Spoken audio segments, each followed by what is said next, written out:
Hey everybody, welcome into the ClayShareCon after party. Running a little behind tonight, but that's okay. It just means the fun goes longer, that's all. So we're gonna start out tonight. I am gonna do a little bartending and I'm gonna teach you how to make a Jesstini. The recipe I use makes two, or just one for me. But you know, you can share it if you want. And then after that, we are gonna send it over to Drew at Clayscapes Pottery, where he's got a big surprise, which I'm still not gonna tell you what it is. You have to wait, and awesomeness happening over there. And I'll be here moderating, so you'll still hear me chatting with Drew, but you won't see me. So let's go ahead and make this Jesstini happen. I wanna get your comments up. I'm moderating the whole thing, so I have to refresh on the computer. I'm doing Kevin's job for him today. Yeah, you come do that for me so I can read comments. And I got AirPods in so I can talk to Drew. So that's what's happening. Hey, there's Kevin. Look, he's got his ClayShareCon. His shirt is 2020 as well. I was there before it was famous. Stop it. I'll give you a Jesstini after. In a minute. During.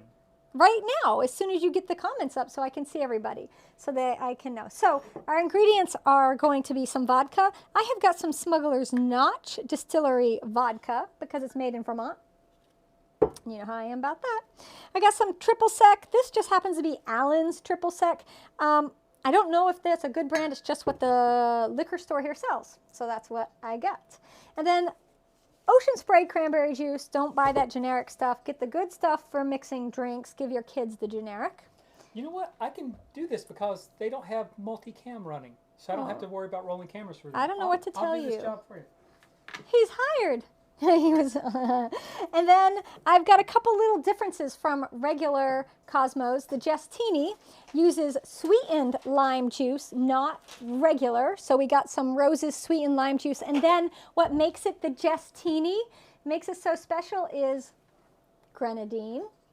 Because, you know, grenadine. And I would have ice, but I'm out of ice. Our ice maker broke. You can't write this stuff. Like, I said no. So I have a shaker, and then I have this really fabulous Pampered Chef measuring device, which don't use essential oils. They will etch it. It's clean, I promise you. It's just the plastic has been etched, sadly. So we're going to start with it. I'm going to move the ingredients out of the way. Oh, yeah, and I got a couple of glasses made by a potter person. Oh, wait, hang on a sec. What's going on? Okay, you're back. Who was gone? You were. Was I ever on? Yeah, you were on, but as I passed this through, it hit the fade to black. Oh, no. Okay, so, all right. But you're back. Very rich. Yes, I see people coming on Rich's Prize. Is that from before or is that now? And so then you can make, so I've thrown martini glasses. You could hand build martini glasses. These are just some really sweet little footed cups I made that we share. And you know which one's mine? One's a little bigger, one's a little smaller. This one's mine. That's Kev's. He gets the little one. I would use snow, but the snow is not clean enough. If it was snowing right now, I would collect snow. So I will have a warm Jesstini, but I don't care. Okay, so we're gonna start with 2 ounces. I'm gonna put it in get our shaker opened up here. 2 ounces of vodka. Remember, this is making a double batch here. We're not making 1, we're making 2, because I'm willing to share with Kevin tonight. So 2 ounces of, listen. Glug, glug, glug, glug, glug, glug, glug. Put that in your shaker. This measuring device is so good for stir with an icicle.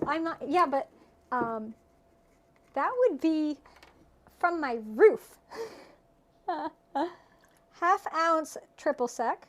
If you accidentally put a tiny bit more, don't worry, I won't tell.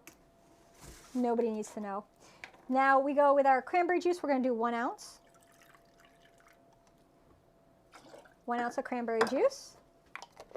And then 1/2 ounce sweet lime juice. That's right. And then 1/2 ounce of grenadine.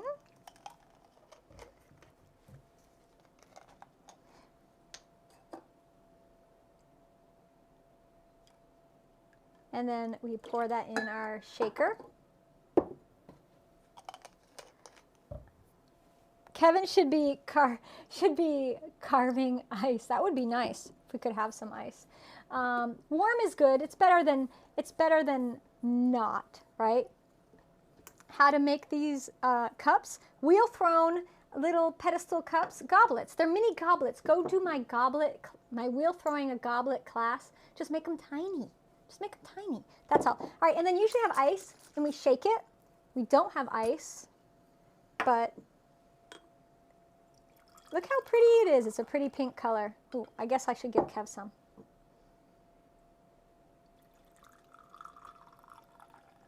That's enough. I'll take some more. Thank you.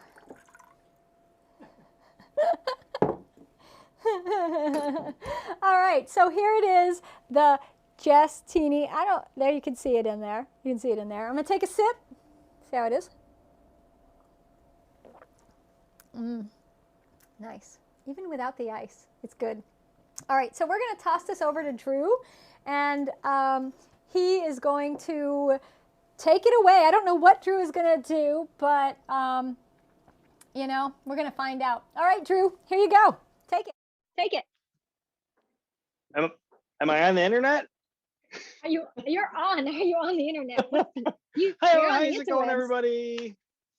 Hey, Drew. Yeah, so I'm pretty stoked. We're gonna have some fun tonight. I'm gonna introduce you guys to some people.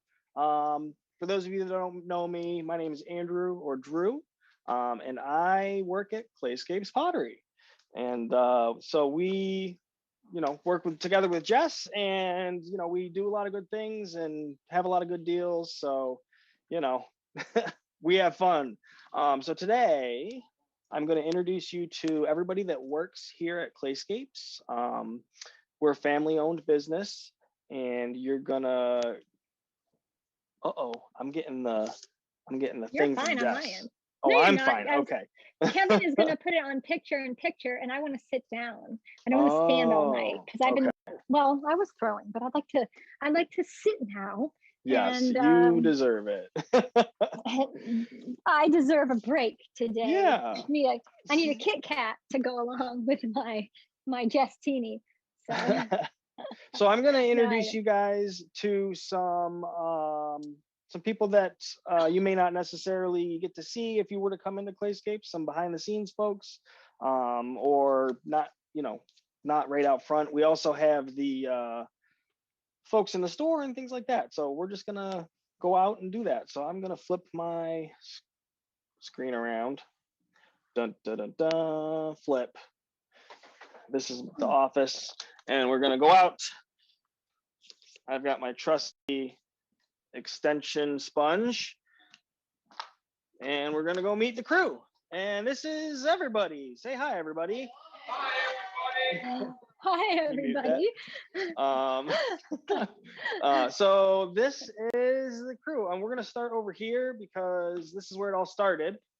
This is my dad and mom. How are you? I'm Kim. Drew, Don tell everybody where you Kim. are, though. You didn't say what city you're in. Celebrate Clay. Oh yeah, we're in Syracuse, New York. All right. And this is where Clayscapes is. So Hi, Dawn. Hi, Kim. Hi. Jessica says hi. Hi, Jess. Hi, Kevin. Behind them is my sister Megan. She runs the store. What else do you do, Meg? Everything. Literally everything. We all wear many hats. Pay no mind to the hobo. Nope. This is my daughter Molly and my sister Molly. Emily. Hi.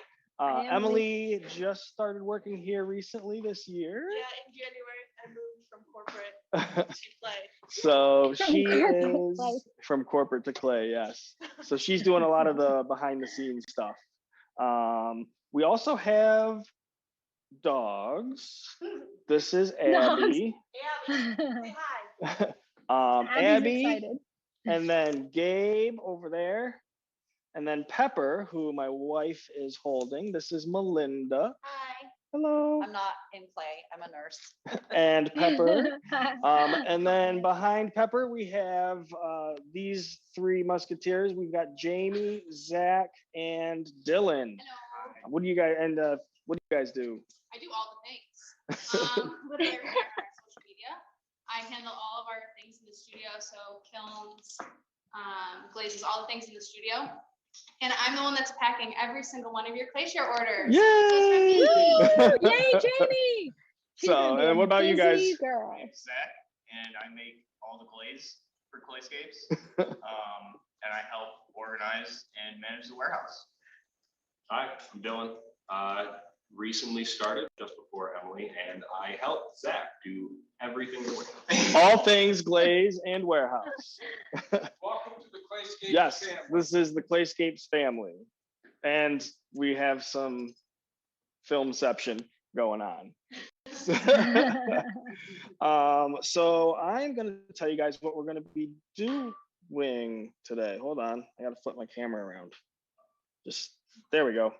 Hey, so I'm going to tell you guys what we're going to be doing today. We are going to be doing some Raku.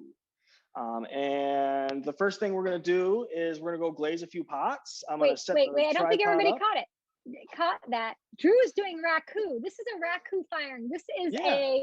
a surprise Raku firing tonight, which I knew about, but I didn't tell you. And I never do that. I never keep secrets, but I did this time. So guess what? It's a Raku. That's right. That's right. So we're going to walk into the studio. I'm going to set up the camera so you guys can see, and we're going to go glaze a couple things and then go play with some fire. So come on with me this way. I should have done a flaming drink, but I don't know A of flame, any. yeah, that would have been cool. I don't know. I'll get one for next year. There you go. There you go. Yeah, So Raku right now. Right now, we're doing Raku. Right now, that's what we're doing. I'm gonna set this up, and so it's just me in the camera. So if I'm all wonky, just forgive me, guys. I did give some hints, didn't I, Charlie? But I don't know if many people if you picked up on it. Okay. I know. Can everybody see me? Okay, so I'm wearing my Clayshare shirt, my 2021. It's I got awesome. my Clayshare hoodie outside waiting for me. And the first thing we're gonna do is glaze. Raku is a little bit of a different process for those that don't know. And so it requires different glazes. The three glazes that I'm using here today are Copper Penny, Hawaiian Blue, and White Crackle. And you guys will see why they're called that shortly here. So I've got three pieces that I'm gonna glaze. They're out of Raku clay. And this is, Zach made these. So this is what we're using. I've got a rubber band kind of resist, and then this has got wax all over it. So we're just gonna glaze these real quick. I'm gonna point you down, and you guys are gonna get to see my super secret special Raku glazing technique, and that is dump. Boop, boop, boop, boop. So that is done, and now we're gonna go in. So I'm gonna do this one a little bit nicer. This one here has got Copper Penny on it. And then I'm gonna flip it over and put it in the Hawaiian Blue. Ooh, that's thin. Here we go. Evelyn, you use special glazes for Raku. They're really low Yes. fire. They're So you low wouldn't use temperature and high, like, metallic content. You know, these have a really high copper or cobalt content, because you're going to see different results out of this firing than you normally Do you would. guys sell your Raku glazes? Can someone buy your Raku Yeah. glazes? Yeah, they do. They You can buy can. them. They totally And they can. were, the glazes again were Copper Penny. Yeah, so I've got a Copper Penny, a Hawaiian Blue, and a White Crackle. And I just need to wash my hands. Yes, and Raku glaze is really, really groggy. So you want a clay that is super groggy so it can handle all of that extreme heat. And you need a glaze that's going to melt at a lower temperature because Raku is a very low temperature firing. Yes. So it's a different glaze than the other glazes that we use. Like even if you do low fire, like earthenware, you still need a different glaze for Raku. It's actually Raku is cooler than low fire. My dad yelling at me. Well, that's what happens, right? When you work with your dad. So Kevin has to work with his wife. One of the cool things about Raku is it is what's considered a reduction firing. So normally when we fire our kilns and our electric kilns and things like that, they are oxidation, meaning there's plenty of oxygen inside the kiln. We want to do a reduction firing. So we are going to get these to a point where when the glaze is developing, it's starved of oxygen. And you'll see that when we go outside. This piece that's got wax on it, you can see it's real messy. When I'm doing Raku, we don't worry about cleaning up the bottoms of your pots or anything because we're going to pull them out of the kiln while the glaze is still molten hot. What temp did you bisque fire your Raku pieces to? We bisque fire everything here in our at Clayscapes. We bisque fire everything to 06. Okay. So all of our cone 6 stuff is bisque fired to 06. All of our glaze fired stuff like Raku, that's all cone 6 as well. Ah, that one's still wet. All right, well, I'm gonna run upstairs and we're gonna throw these in the kiln and you guys will get to see. So let's see here. Make you another. And I can't see the chat. So like if there's questions. Any questions? Kevin just came over with an empty cup. He drank all of his Jesstini already. It's been one of those days. Yeah, well, I'm gonna make him another just for him though, not for me. I'll still make, maybe. It's when you live even without ice. When you live at basically the North Pole, it gets dark really early. I know you know that. So we're gonna see what the camera does here. When we go up. And I thought my camera did a, I thought it had like a night vision mode. Hold on. You're pretty dark there, buddy. I know. We just need to get the fire going. Holy moly. I thought we were going to start at 6. I'm sorry. We had a day, everyone knows. So it's this been is a day my and I'm Raku out of kiln. ice. This It's is my Dawn's Raku Raku kiln. kiln. Yep. I think that's Dawn's. And we have basically, this kiln here is made out of kale wool. It's a spun ceramic fiber. And then we've got this mesh that we then take nichrome wire and little clay buttons and attach to the kiln. And then that is attached to a counterweight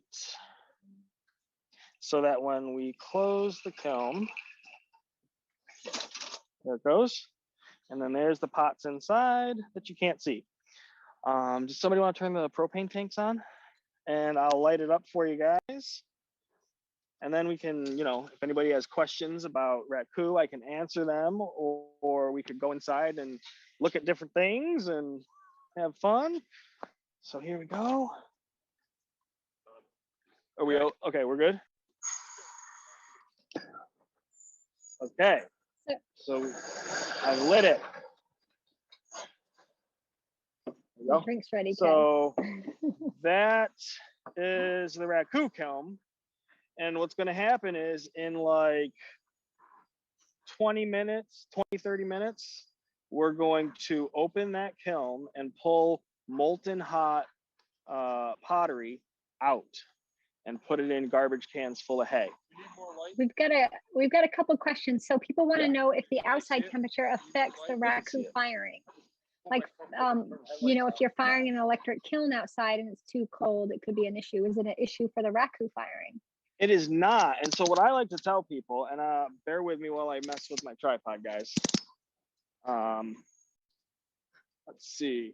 So what I like to tell folks about Raku is, if you think about it, like 100 degrees and 30 degrees are roughly similar in comparison to like when you're firing a cone 5, which is 2200. So that's the thermal shock is gonna happen whether it's an 80-degree day or a 30-degree day.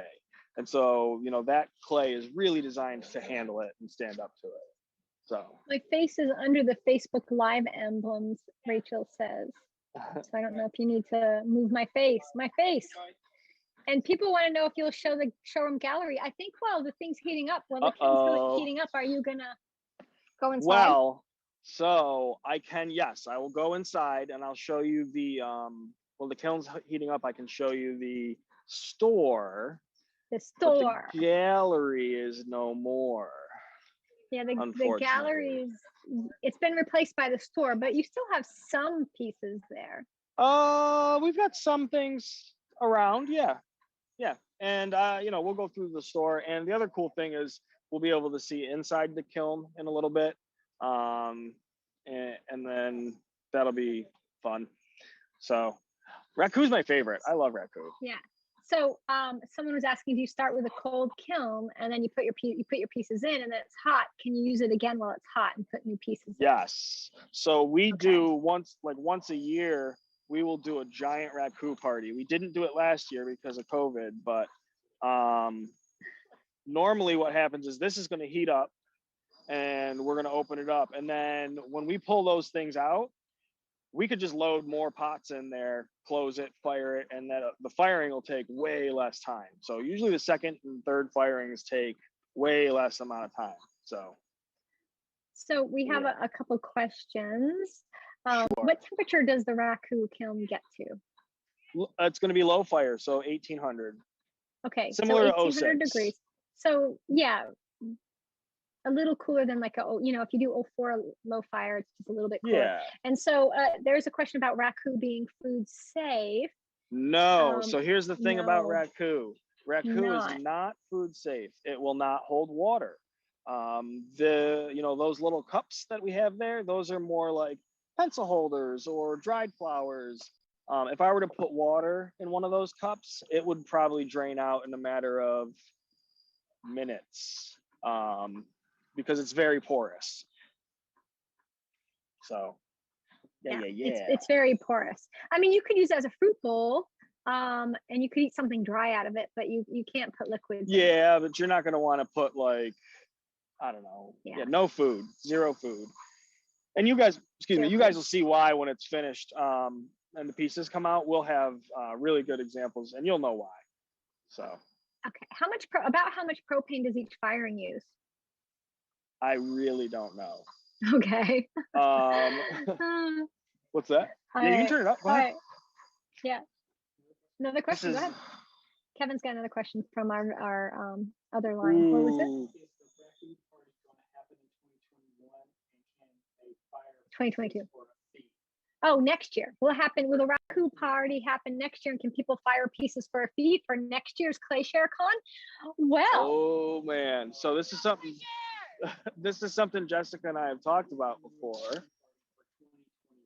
Oh, can we do a Raku party? Well, I have to tell you, Drew and I have been talking about doing this, and he was just mentioning it, and I talked over him. I'm sorry, Drew. Okay. So we have talked about doing a Raku party together, where people would get a kit from him. They would make one of 3 pieces of mine from classes that would be suitable for Raku, and then they send it back to him glazed, and he would, or I think he glazes it. You send it back to him, he will glaze it. Was that the deal? So it's kind of like the idea was like a visiting pot program where visiting pot you program. could get a small amount of clay and have it sent to you. You would make a piece, biscuit piece, and then send it back to me. And I would glaze it, and I would give you the options so you can figure out, what the options are for your glaze. You could pick, and then we would just do like a big live stream and fire and all that stuff. Logistically, we have to figure it out, and you have to think, people's pots are going to break. We're going to do something. We are going to do something. I am going to do a class on making. We're going to do building a Raku kiln is a class we're definitely going to do. We were going to do it here in the studio last May. Drew's going to come here May 2020. Yeah, and we were going to do it here. But it's still going to happen in some form. We just don't know what that is. And I've had a couple people ask for my Jesstini recipe. I will do it. I don't have a photo, so I think I'm quickly going to just take a photo of what I got here. And I'll design that right now, and I'll type the recipe out, and I'll have that image, and I'll put it up everywhere, and I'll have Kevin put it on Clayshare and on our Facebook page. So, You know, all right, how long do you? Why do you forget? Target brick. Tongs? I put Oh, the target brick in. You did. Okay, good. Oh. Good. that's why your Target dad's brick in. there.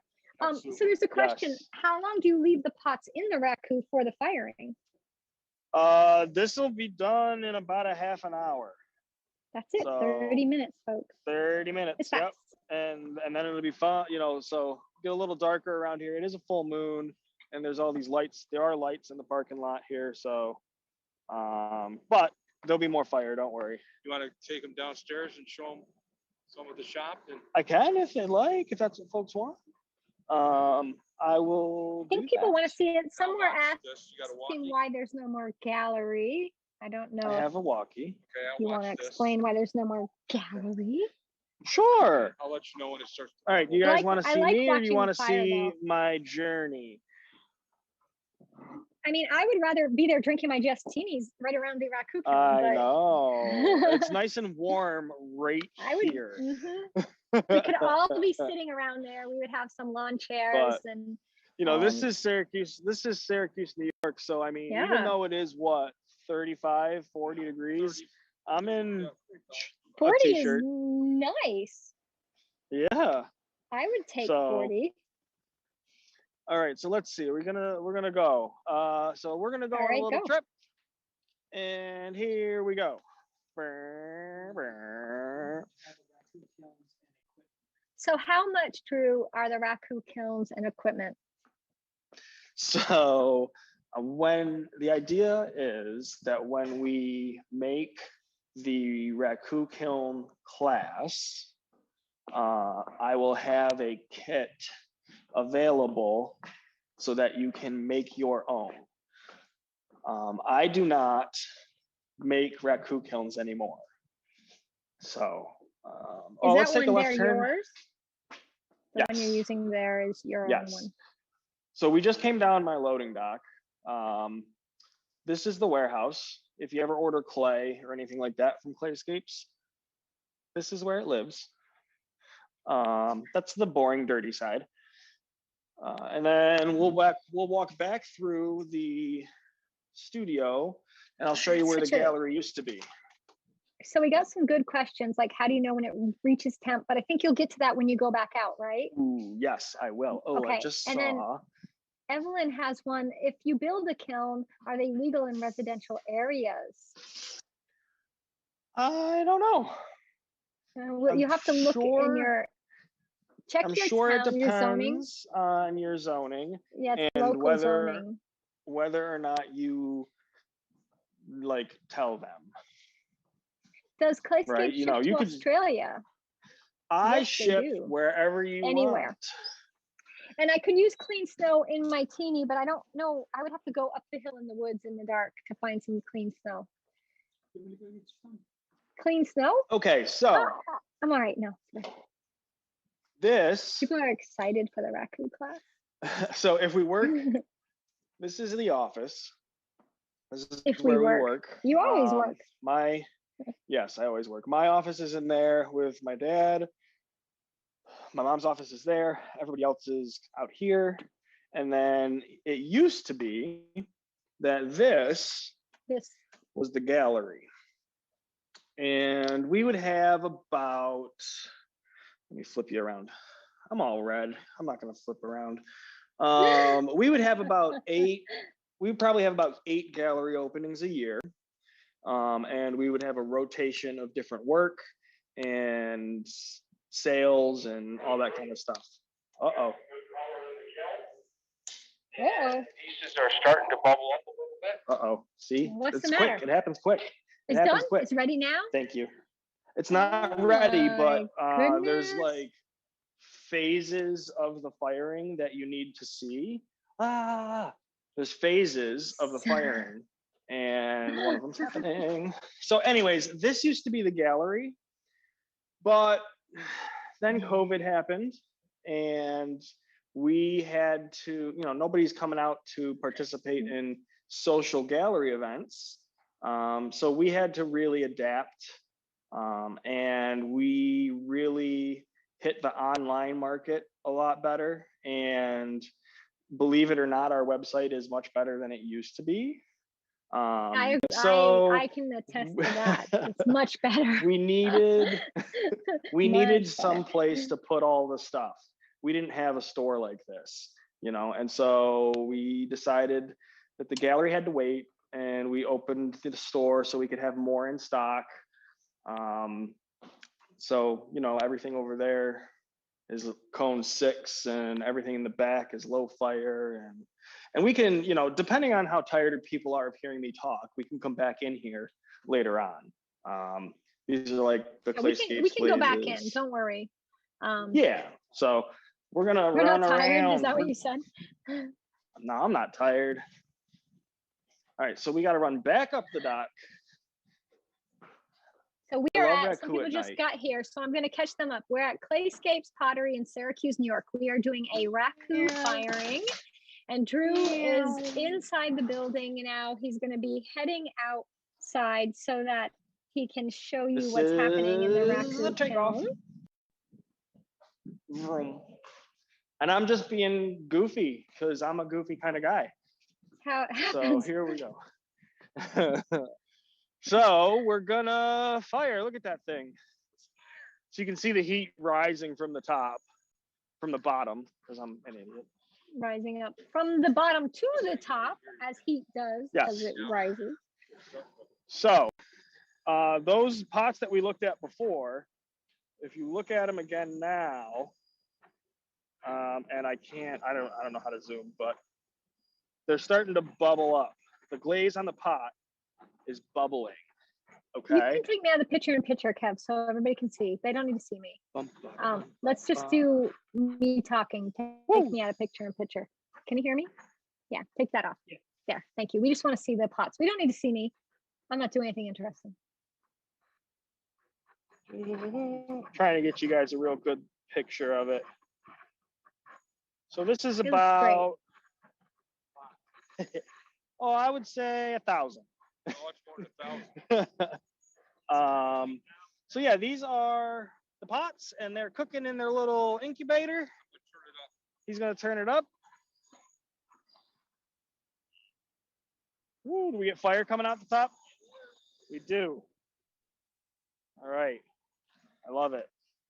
So what we're gonna do is, once these guys in here are good and ready, the glaze has bubbled up, and then it's going to heal over, and it's going to look like molten glass. Once we see that change in the glaze, we know it's ready to pull. And I will set the camera aside, and I will go and do the pulling. Jack and I will pull. But I do the pulling. Drew likes to pull. Oh, that's okay. Drew That's okay. wanted to do it. I'll let him pull. So we have I'll a let 'em question, but I pull. think it's a joke. Could you roast marshmallows over the kiln? I mean, it's hot enough. Totally. You could. You totally You could. could. I've cooked hot dogs in a wood kiln, See s'mores. like an almost frozen hot dog. I think cooked in like 3 seconds. In the What wood size kiln. propane? Oh my gosh! What size propane tanks are you using for that Raku kiln? I am using 2 30-pound propane tanks. We have a dual setup so that the tanks don't freeze up as quick. There's a regulator on it, and this part I do sell. This whole setup I sell, and so it comes with the dual hookup and the thing and the regulator, and then it comes down to the burner. And So we have a question. Could a regular manual kiln be used for? So here's the thing. Kiln? Here's the thing about Raku. The Raku process hasn't happened I don't know yet. if you all can hear me, but you okay. So can a regular manual kiln be used for Raku? Technically, yes. Can you hear me? I feel like I'm not. I can hear you now. I couldn't hear you for a second, but you're back now. Okay. We've got sound. Okay. And they asked, do you have a pyrometer for this? No, we do not Nope. use a pyrometer. I found that relying too heavily on the pyrometer we were getting so-so results. Whereas when I use the method where I can look in and actually see the glaze, I know every single pot is ready. So I just use my eyes, and we pull them that way. The thing about Raku is this part here is not the Raku process. It's everything that happens after they reach temperature. So some really well-known artists use like their electric kilns in their house to do Raku. And so as long as you, you know, one of the guys that used to work for us, Peter Valenti, he would put he's got his electric kiln right by his door at his house, and he fires it up to his 1800, whatever temperature he wants. It takes, you know, however many hours, 8-9 hours. And then he comes out and opens his kiln and pulls the pots out of it, brings them outside, and puts them into the reduction barrels. And so, you know, this part here is just all about getting the pots to the highest temperature quick. So you don't need this whole propane setup. But you will see why it works a little bit better about it. You will see why the propane version works a little bit better, because otherwise you have to be going in and out of your house. And when you see the pots go into the reduction barrels, you'll see why you really don't want that, because they're going to catch on fire. Right. And I want to say that although you could eat what you cook over the fire, I mean, you shouldn't. I wouldn't. Like, you can do it. Like, I ate a marshmallow, but fun. But I wouldn't eat it. No. These are so because it's really not. About 1800 degrees. Yeah, this is about 1800 degrees right now, and the pots are all smoothed over. Yeah, I think we're ready. So we're ready to pull. I am going to back up and let these guys do their thing. So, you get the. All right, so Tito, my best friend since elementary school, is going to be manning the hay. And basically, we're going to load these barrels with hay and then put the hot pots in them. So people are like, Drew, is your family adopting? I recommend you pick me. Some people want you to adopt them. I love that. So these are all the pots, and they're going in the barrel. We're pulling all of the. Get a shot inside the barrel, bud. Yep, I'm gonna. So Hey. So we're on fire. Hay is on fire, and we can explain why we do all this in a minute. Got two more. That's a white crackle, Dad. That's not. That's a copper. That's a white crackle. Hay in this barrel. Hay in there, and then lid that one. Hay in there. This one on the right? The left. Lid the left. And then blow on Tito. Blow on that. What, that one? No, that. Cover that can. Okay, so we're blowing on this. This is the white crackle, and we want it to crackle. So we're going to shock the glaze by blowing on it.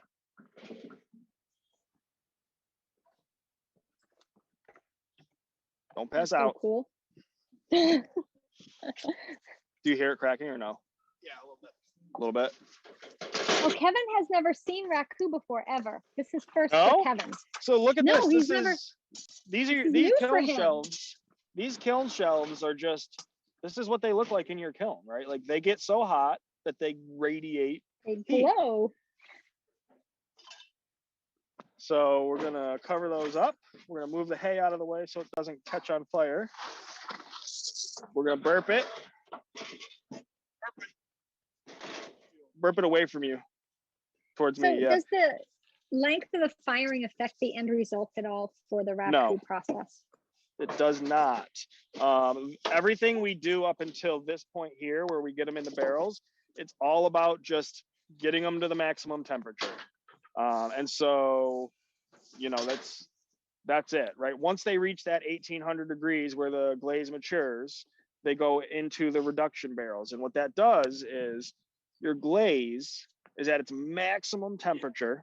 It's fully fluxed, it's melted, and then it goes into a environment where there's no oxygen, but it's so hot that it wants to burn badly. And there's hay in there that's combustible. So what we do Okay, is Kevin has a question, but I can't hear him. What is it, Kevin? How quickly do you have to get from the kiln to the reduction? How quickly do you have to get from the kiln to the reduction firing? it's pretty How fast important do you that have to move? it depends on the glaze. Things with the copper in them, and the cobalt, they need to get in quick. And then the white crackle ones, they actually need to stay out, because if you put a white crackle pot in the reduction barrel too fast, it won't crackle, right? It needs that thermal shock to crack the glaze. And so right now we're letting them sit in these barrels, and the lids are on, so there's no oxygen in there. But in order for the hay to burn, because it's in proximity to such hot pottery, it draws the oxygen out of the clay and out of the glaze, and leaves the copper on the surface of the glaze. And so that's what reduction is. And so that's what we're doing. And so we're just waiting on those to kind of percolate. I usually pull them after about 5-10 minutes, but you can pull them almost immediately if you wanted to. So typically, like right now, we're doing, we're just gonna break it down, and because we already fired it. Normally we'd fire another load and stuff. So I got some questions. Is the hay wet? The hay is not wet. This is dry hay. Okay. Like, So it's dry. where's my lighter? To brush your horse with. Where's my lighter? Here it is. Where is your lighter? It's right here. Oh, so it's dry hay. Very dry.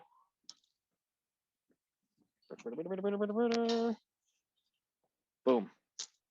So that's dry hay. The cans probably need to be replaced, but we use them a lot, so we would probably replace them every 4 or 5 years, Dad. And they get like a buildup of like tar and stuff on them, unless they get run over. Yes.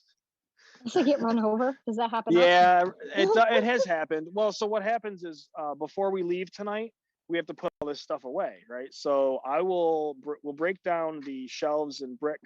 There's a brick in there that's still red hot. Look at that. That's the target brick. That's the brick that the burner is directly hitting, so that it splits the flame. But we're gonna tear this down. Use tongs. Tongs. It's too hot. Put it down. You're supposed to use tongs. I got welding gloves on. No, oh my gosh. They're hot. So, Yeah, it burns through the gloves. So someone we asked, is it real hay or straw? There's a difference. Hay is greenish and straw is yellowish. Does it matter which you use? This is straw. It's yellowish. You can use anything. I like to use straw because it burns clean. Hay as well. I've used hay. You can use, it doesn't matter how it's cut or anything. Basically anything that burns, you can use. We used to use shredded paper. A lot of people use sawdust. I've used fall leaves. I've used banana peels, pine cones, like anything that you can light on fire, you can use. So folks in the South, when I was at University of North Carolina and we would do our Raku, we use pine straw. So you can use that too. No, it's okay. We talked to you. I was just explaining that you can use pine straw. Yep. Also. We do have our handy box of things. It's basically all things Raku. So we keep our tongs and our gloves. We do have a fire extinguisher and first aid kit always. Just so you know, we're responsible. There's our snow. So yeah, let's pull these. Do you guys want to pull these? Yeah. All right, we're gonna pull them. And then what's gonna happen is it's gonna be too dark. So once we pull them, I will bring you guys back inside so we can see the finished product after it's cleaned up. Sure.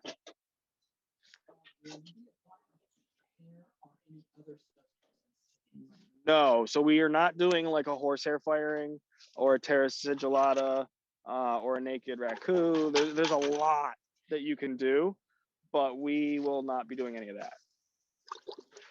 So right here, we're taking them out of the fiery trash can and putting them into a bucket of water to fast cool them so that we can just handle them. Go ahead. So he's digging around in there. He's got to find them basically. So make sure I don't drop my phone in there. Right, and then it's gonna go in there. So we're gonna do that for all of these, and then we can do whatever else you guys want. We can go back to the store and check things out and do all that. So, ooh, that's a good one. I know there's not a lot of light here, guys. We will bring all of these back into the gallery so you can see it, or use a flashlight. Ooh. So you can imagine sometimes we lose pieces in the barrels or stuff breaks. It's not uncommon for things to just, break, drop them, they crack because of too much thermal shock if they weren't made perfect. Not perfect, but. Well, you should say well. Yeah, well. Well enough for a Raku firing. Yeah. Ooh, polka dots. Yeah. Look at that. Is that a crackle? Yeah. That's a piece of straw, but. Yeah, I use the term straw and hay in a turn. Yeah, go ahead.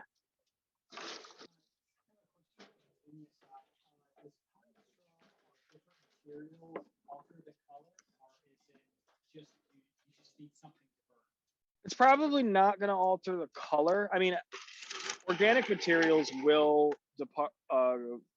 kind of give a different effect depending on what you use, but a lot of it has to do with the burn marks that are left on the pot.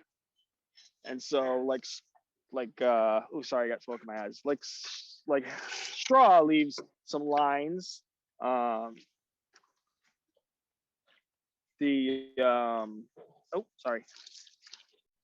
Straw leaves like some lines, and sawdust will leave kind of like a powdering effect it can leave. So it just really depends on what you're using. The pine needles will probably leave, sharper, shorter lines than straw, which is a little bit longer. We have a question. Rich, our dirty girl extraordinaire, he would like to know if you lose many of them in the water. No, we don't. This is old hat for us. When I first started doing it, yeah, I probably broke an eighth of everything that I did.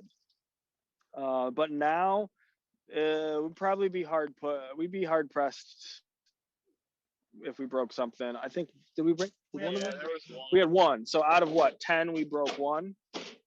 Well, we broke. I wasn't pulling. Blame that on the rookie. Yeah. We blame it on the rookie. That's all my fault.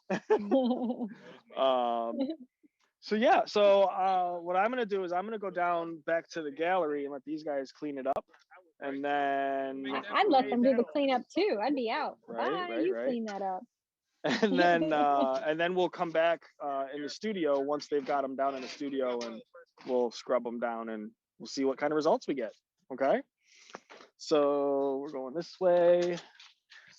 I'm not used to not. We did have a question. Do you ever use sawdust? I mean, you can use sawdust.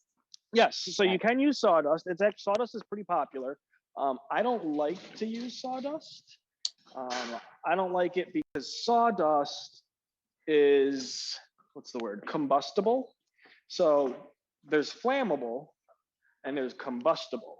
And so sawdust, like when you take, when they take a handful of straw or a handful of hay and throw it into the can, it burns. When you take a handful of sawdust or a scoop of sawdust and throw it into the combustible barrel, it explodes. And so it's possible that the sawdust can light in the air because of the residue in the air. So I typically don't use sawdust, especially since I have people that come to me to do Raku, and I want to make sure it's safe. So, but sawdust also gives you some beautiful results. Yeah.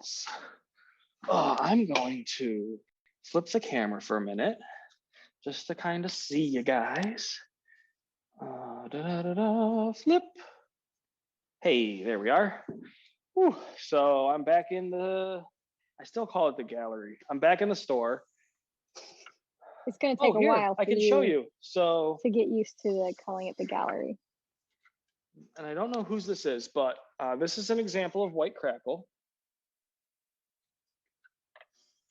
So these cracks appear in the clay or in the glaze because it goes from 1800 degrees to hitting the air, which is anywhere from 100 degrees to 0, and cracks. And then this goes into the barrel and goes into reduction. And what happens for reduction for the white crackle is the clay body, which is typically like a buff or a white, absorbs the carbon in the barrel and turns black. And that black fills all these little cracks. Oh, have you ever used copper wire? Have you ever wrapped copper wire around the pot? Yes, they do. I have used copper wire. I've used copper wire, but not in the Raku. I've used it in pit firing. And it's cool. So here's some of the white crackle that came out. And so what happens is we'll need to scrub these up, but you can see the white crackle here. And then I'm going to wipe it a little bit. It's going to prove me a liar.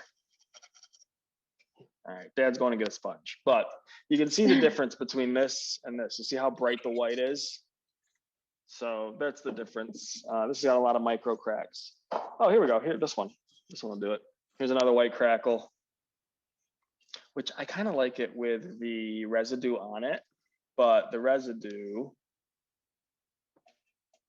comes off. So like all of this dark spot is gonna wipe away, and we'll be left with a white crackle piece. Oh, let's see. We have a question. What's the best way to keep your colors vibrant? Have you ever done alcohol reduction? What would you recommend to keep the colors rich? I haven't done alcohol reduction yet. I'm super, I would love to. I don't get enough time to really play. I don't make my own pots, so I have to wait for other people to want a Raku. And so I haven't done alcohol reduction, but I heard it's super fun. Something to go on your list. Yeah. Dad broke so I want to just answer, Arlene had a question about the clay puzzles. They can be Raku. Yes, they can. The clay puzzles. Anything can be Raku. Just anything, use Raku clay. Anything, exactly. So this is the Hawaiian blue. It is a copper cobalt matte. And you can see these like oil slicky blues and then into the copper penny like coppers. You know, just very, this one's I like the Hawaiian blue the best. Here's my rubber band pot. Look at so you see where there's these black stripes, just like in the white crackle, anywhere there's bare clay turns black in Raku because the clay absorbs that carbon. So we have that. And then the copper. There's a ton of comments, and I know you're asking questions of Drew, and I'll try to ask him, but someone asked, to get the shine, do you have to add wax to it, to the surface of the Raku? Do you wax it? No, that is what it is. Here is an example of the copper penny. So it's very similar to the Hawaiian blue, but it's a gloss. So instead of the matte copper, it's the gloss copper. And so you can tell this one here, I can tell was put in the hay this side down, because that's where all the copper, that's where all the reduction happened. So copper, when it's reduced, is this nice penny color. And when it's oxidized, it's this green color. And then we have a question. Someone asked, do you sell the Target bricks? I do. They're just fire brick, but yeah, I do. And the other question we have is, someone's wondering how expensive it is to build your own Raku kit, or how expensive the Raku kit is going to be that we've been talking about building. So when we were selling them, which was what, 10 years ago? The kilns, the Raku kilns? Yeah. Like 10 years ago. Those kilns we sold for like $1,350. And that included the kiln on the pulley system with the brick underneath and the burner system. It didn't include tanks. It didn't include tongs or any of that. But a big part of the cost of the Raku kiln is that fabricated cage and the labor that goes into making it and lining it with the fiber. I think what you and I are going to do, the kit that you and I are going to do, is going to be a little bit of a smaller operation than that. And it's probably not going to have a pulley system or anything like that. You know, it's going to be more of a lift off, something that's a little bit more affordable. Because the burner system is like $350 by itself. So yeah. And we will have a kit, and Drew will be selling the parts for the kit. So when we get that Raku, I already do. Together. I just don't have it like measured out. Like I already sell everything you need to make your own Raku kiln, as long as you have a form that you can line with the fiber. But so you just need your form. It's not like I don't have like pre-measured out, like you need this much fiber and this much nichrome, and like I don't have any of that. You know, I just wing it. So can I talk to that? You can talk. This is Don. Dad's gonna come talk. Everybody. I heard Drew talking about building a Raku kiln. And I know some people will actually use a galvanized trash can, just like we were putting the pots into, but you could line the galvanized trash can with a fiber blanket. And two ways you could do that. You can drill holes through the can and attach ceramic buttons through the fiber with nichrome wire and twist it. Or the other thing that works great is sodium silicate. You coat the back of the sodium silicate. You coat the back of the blanket with sodium silicate, and it will adhere to the galvanized trash can. Yeah. So that's a really good, easy way. And then you cut a hole in the bottom and the top for your burner and your flue. There you go. Now everybody can go build a kiln. How thick is the fiber? 1 inch or 2 inch? We use 1 inch. That fiber blanket is rated to 2,300 degrees continuous duty heat, and it's a 1 inch thick, 2 feet wide by however long you want. Yeah. I'm going to give this back to Drew. All right. Well, thank you, sir. The pots. People want to see the pots. People want to see the pots. I'm going to show them the pots, and you guys are going to get a chance to do some glazing with my dad later on. Right. So here's what are we doing? Are we glazing tomorrow? We're glazing. No, when are we glazing? On Sunday? Sunday is We're glazing on Sunday. Tomorrow is kiln day. Tomorrow, Drew's going to help you get the right kiln for you. And Ellen, Drew is doing a great deal on L&L kilns right now. So he's going to hook you up with the best kiln for your pottery needs and your budget. That's going to be tomorrow. So this one didn't do all that great. So the coppers are tough when it's so cold out, because the coppers, anything that's copper has to get into the barrel as soon as possible. So we can tell, like, I could tell, like, this one here, this Hawaiian blue that I really liked, this is one of the first ones that went in. This one here was probably one of the last ones that went in, because we don't get a lot of reduction on it. You know, it's a lot of oxidation, and that just boils down to it didn't get into the barrel fast enough, so it got hit with that cold air for too long. Yeah, I showed him that one. No, I showed him this one. Here's another one. You can see it. This one here had wax on it. We just kind of threw some wax on it and wiggle lines, and A little hard to tell at night too. yeah.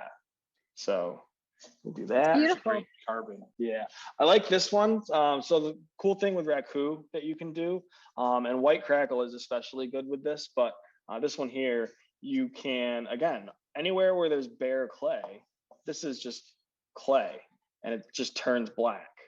And then you've got this nice solid line and it's just all copper. So I really like that. I got some glaze samples of Jessica's for brush. These are my these are the five new glazes that I've been testing for brushing, and finally got them, you know, done so you guys can buy them.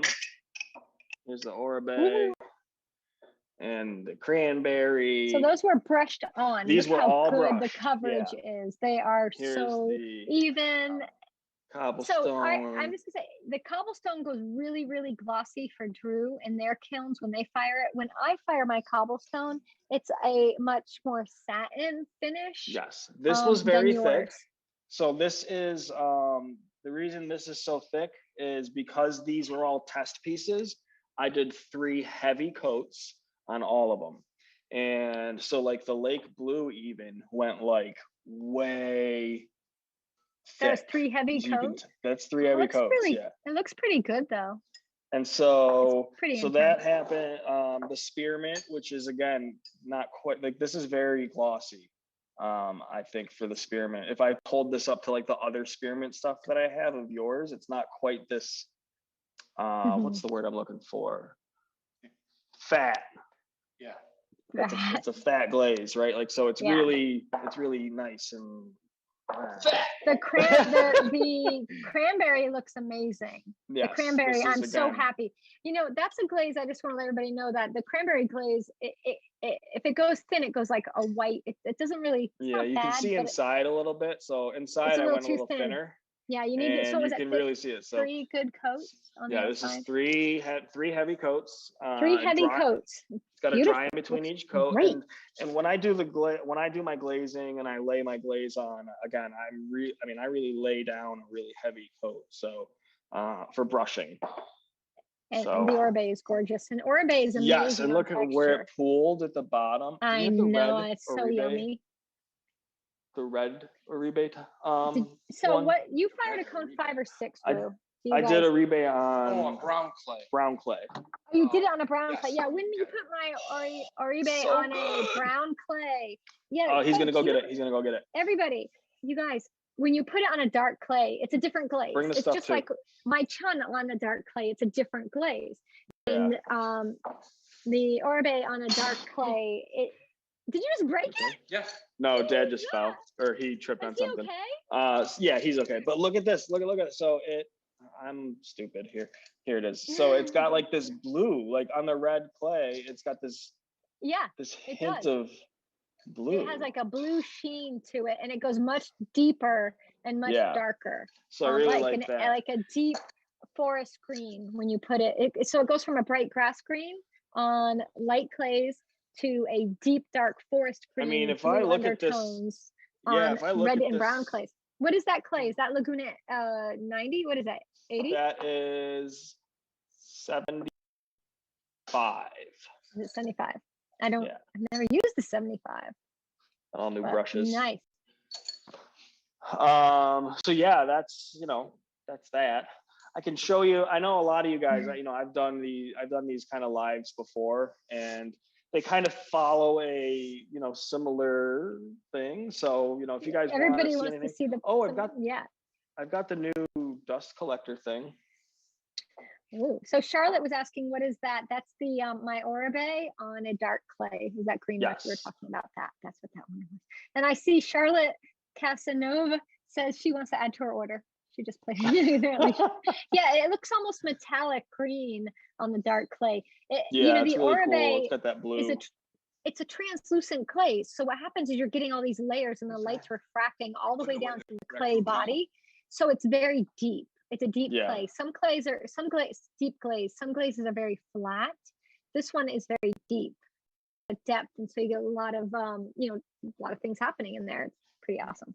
Yeah. So yeah, unfortunately, like I don't have a lot of pots anymore. I've got my display pots for Ensika that we use as like our glazes for our glaze samples. And then we've got, my dad has like a private collection, which is in the office. I could show that, I suppose.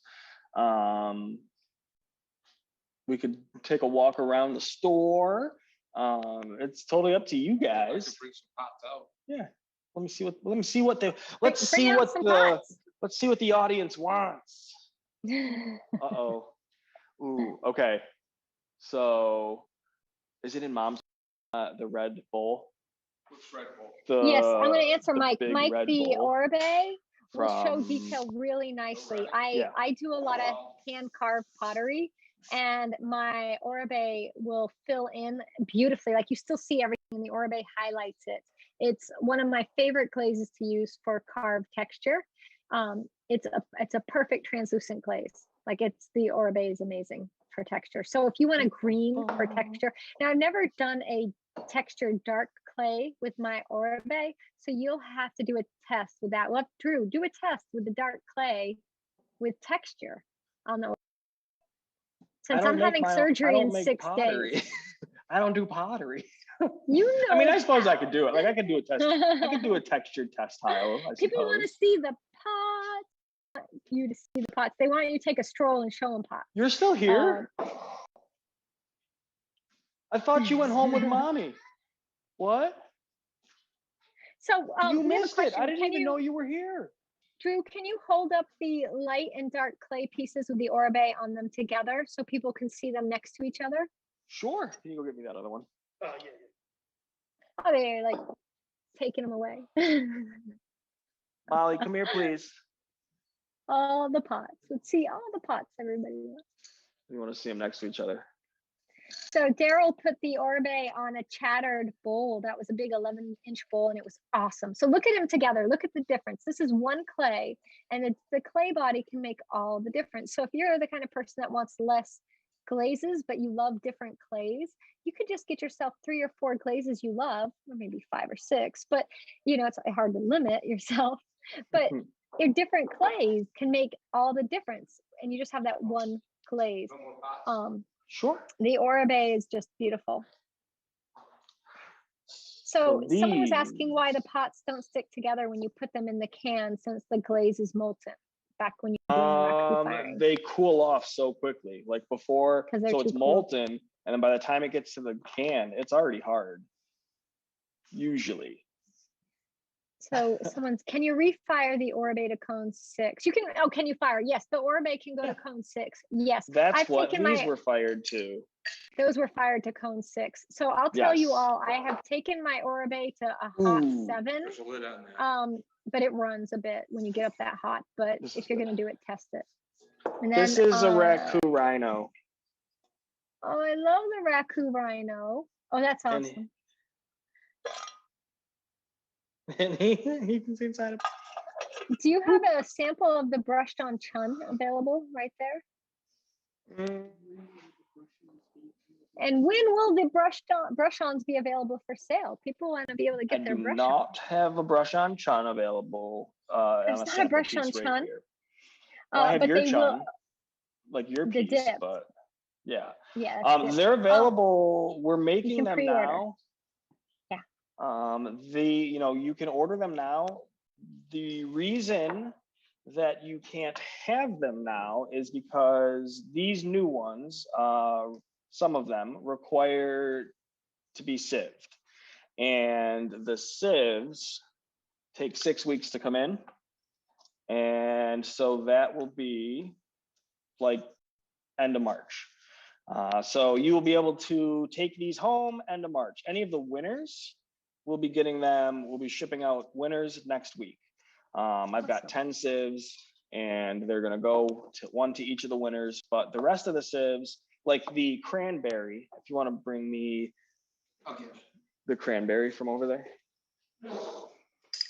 So For I'm just example, someone asked why the tongs don't stick to the Raku. Just to interrupt for a second. I don't know why don't the tongs stick to the Raku? Why don't they stick? Why don't they stick? Because there's not enough glass there. There's not enough glass. And a lot of times, like if the tongs Don do knows stick, everything, just so everybody does, knows. He's been yes. making pottery for so long. If you ever have any pottery questions, he is the father of pottery. if the tongs do stick, when you pull them apart, it's like glass is pulled into like thread. So I don't know if you can see this, but this is my brush on test with the cranberry glaze that has been put through a 60 mesh sieve. And here is my brush on test where it's not. Oh, And look you at the see all sieve. those bumps. So, you know, Sieve it. in theory, I could sell you these and send them out and you could use them and then figure it out yourself that, oh, it needs to be sieved. And then the thing is, it took us a while to find this because this sieve specifically fits inside the container that we have. Whereas like the talisman sieves, the smaller talisman sieves that are available, those test sieves, they don't fit, they fit over. And so they make a really big mess. Whereas this will go inside the jar that we have, and that will make it easier. So we're just waiting on those. But as soon as they come in, you know, we'll be able to let them fly. Woo. There it is. And then I got a question that I'll answer. Brenda asked, is it hard to do lidded pieces in the Raku? It's more tricky to do a lidded piece, yes, but it can be done. Yeah. That piece, realistically, she probably fired it. Do you think she fired the lid? No, the lid was fired separate. I can tell just by looking at it. The lid was fired separate. But it's a low fire clay, and low fire clays don't, you know, they don't really warp as much as higher fires. So you and we're not worried about warpage separately. so much. Yeah. Boing, boing, boing. Yeah, so that's kind of all I had planned for today. Just do like a Raku, show you guys around, introduce you to the family. Want to know, can they order the small sieve that you were just showing? Yes, once this is can up you hold online. up that bowl? Which bowl? Okay. Oh yeah. The cranberry bowl that's sitting right there. Is that my cranberry? This is my favorite. No, is that my cranberry? This is it looks like my cranberry, but it's yummy. Copper. This is a copper red cone 10 reduction porcelain. The artist that made this, his name. Okay, so but to be fair, my cranberry is pretty close to that. Yeah, copper red. It's damn close. Like, look at that. I mean, that's an electric fired copper red, a true one that it's like crazy. And good. this is like old school copper red. I mean, this is, you can see how bright it is. So that glaze, everyone, if you fired that in an electric kiln, which is oxidation, it would be green, just so you know. Right. That was the beautiful. Aurora. You didn't talk about the other one? You just showed it. This is the same. This is the same artist, and it's again cone 10 porcelain. I love the birds. That's great. With this is an iron celadon, I believe. Yeah. So it's like an iron blue celadon in reduction. Both very technical glazes. And that's a traditional celadon. So when everybody's seeing these celadon glazes nowadays, and I often will talk about the history of celadon glaze and how originally there was, it was really one glaze and it slightly was altered due to the materials in an area, but it would be like that one that Drew was just holding up. It'd be a very simple light blue, maybe greenish glazed piece, sometimes slightly yellow or slightly brown, but that would be it. Yeah, this is. Do you have to order the sieve separately? And who is the artist for those bowls? So the sieve, if you go to on my page on Clayscapes in the shop, I have a section for the I can't get the word out of my head, and it's not the right word. The extras, miscellaneous, like the miscellaneous things. The sieves, the hydrometers, the graduated cylinders, you know, things like that. This sieve will be on there, and you will be able to order that. The Jiffy mixers, you know, those are on there. Okay, good. The winners of the giveaway get The 6 I didn't glazes. say that. I forgot to say that the winners get the. You tell them. You tell them what they get. So they get the 6. So they're going to get the 6 glazes, the 5 new ones, and then Jess's chun. They're going to get one of these sieves. They're going to get one of these baby Jiffy drill mixers. I think that's it. And that's it. Yeah. The sieve, And the an empty mixer, jar. and the 6. And the an 6 empty glazes are jar. empty. Oh, good, handy. Because that empty jar, you'll be able to, you can't just do it with one jar. You need 2 jars. So so they'll get those. The Awesome. artist that made these, again, his name is Bill Reddick. He's a Canadian artist, and he is very well known. He's got art in a lot of places. So yeah, I don't know if he's doing pottery anymore. He may be retired. So how do you get the discount on the website? Yes. How do So people that's get a the big sticking point discount for Next- ClayShareCon? Because there's been a lot of confusion. Yeah. So next year we're hoping to have a few things smoothed out, ironed out. One of them is how we do discounts. The website that we use is Shopify, and there's only one. We can only have one. You, the customer, can only use one promo code, and each promo code can only apply one discount. So I can't use a promo code to apply multiple different discounts to different products. And you can't stack promo codes. So the only way for us to do, all of these amazing discounts and make it work is to just apply everything on the back end. So whenever you put an order in through the system, it's going to come in. We are going to input it into the system and then go in and apply all the discounts and then send you an email saying, hey, this is what your total is with all your discounts. Surprise. And then you can go ahead. So that's the way we have to do it, unfortunately. So we've got 2 more questions, and I'll give them to you both. One, will the discount apply to kilns? And the other one, what is the history of Clayscapes? People want to know. Oh, so the kilns and the history. Kilns, the discounts do not apply to kilns, and that is because we already sell kilns at a discount. So, but you do have a deal going right now. Yes, I do have a deal. So if and when you decide you want to buy a kiln, and you decide you want to buy a kiln from me, you are going to have to call me or email me. I don't have pricing on the website. And the reason I don't price my kilns on the website, and this just happened to somebody the other day, is they don't know what they want. And if they go on, to a big website that has a kiln with all these options, and they just pick what options they think are the best and hit the send order, okay.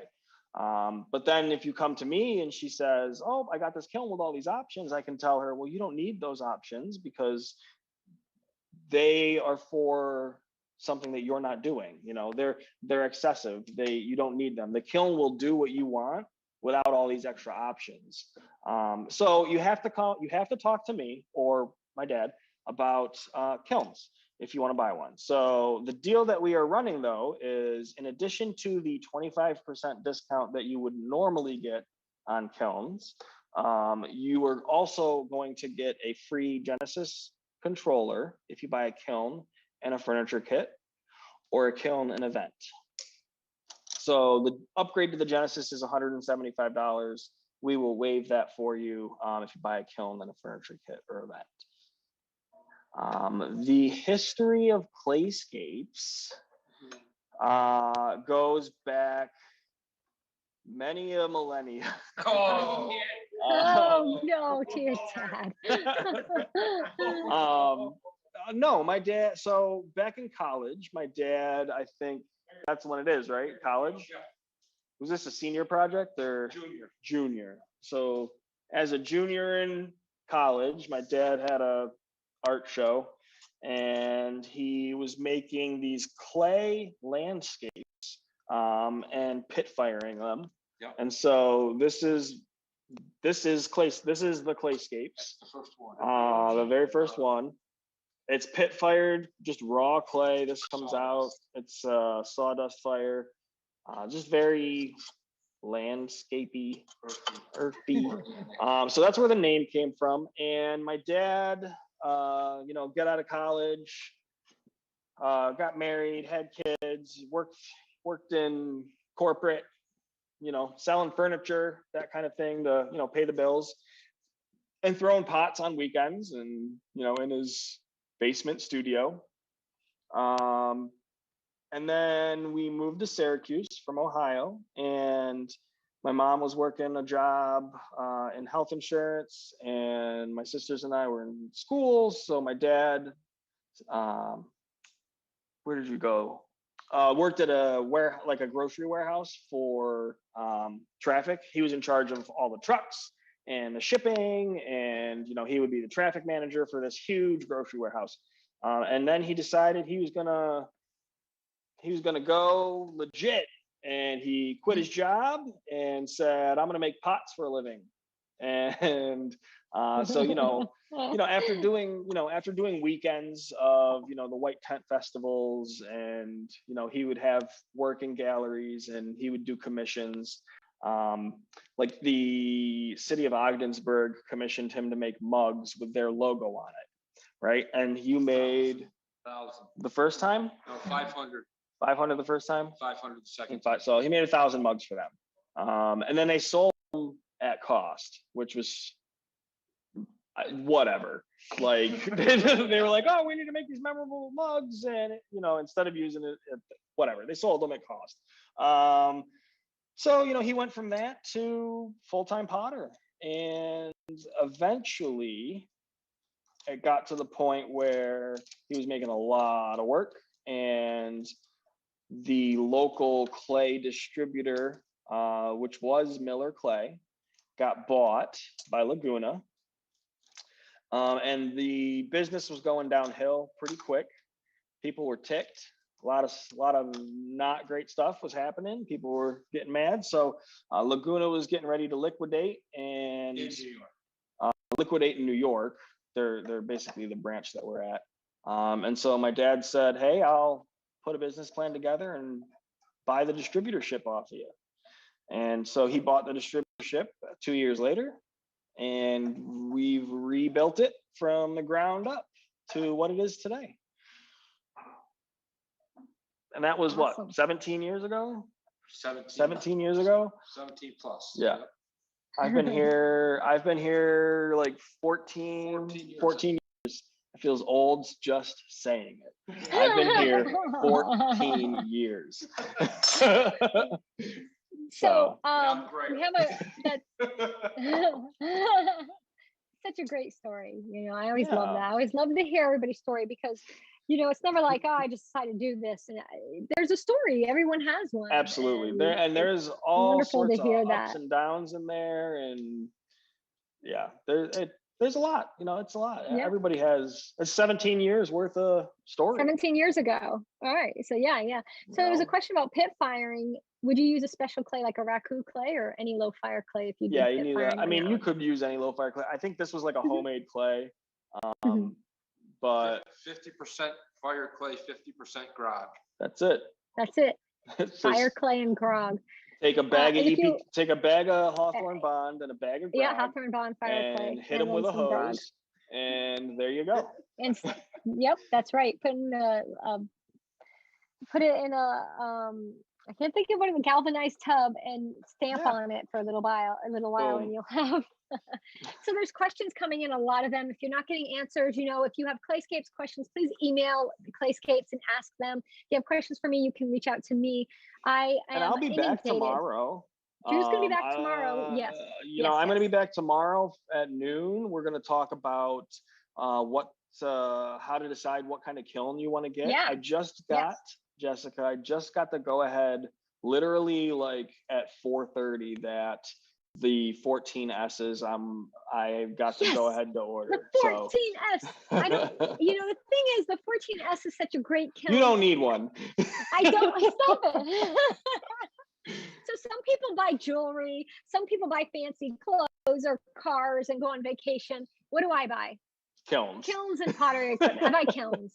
I have a problem. I need to be shut down. I am getting another kiln. I'm getting a new kiln. It's on order. No, I don't. The 14S is such a good kiln. I would not get it instead of my doll kiln because I have my E23T. So that's perfect. But the 14S, I think, is the perfect kiln for any potter. Just if I was starting out, that's the kiln I would have gotten because it's 14 inches wide. You know, it's 2 rings, so it's 18 inches tall. That's perfect. That's everything. And it runs on 20 amps. So it's not like, you know, as like much of a power draw. Everybody's got 20 amps, you know, so. I know. So the 14S, that's the one. And I have to stop buying and we'll kilns, talk about but, that. I'll talk about that tomorrow during that. And then, so we'll talk about that. We'll talk about kilns tomorrow. We'll talk about glazing the next day with my dad. That's right. And that's it. That's what we're talking about. Then, but Drew may be helping me out in a few live broadcasts coming up because I do have my surgery. And, you know, this has been a lot and we're still trying to move. So maybe Drew will be filling in. I've got some ideas. We're going to do, you know, like a brick repair thing. And we don't want to give away all the secrets. Wait. Sheila has 5 kilns. I feel better. I have 1, 2, 3. I currently have 4.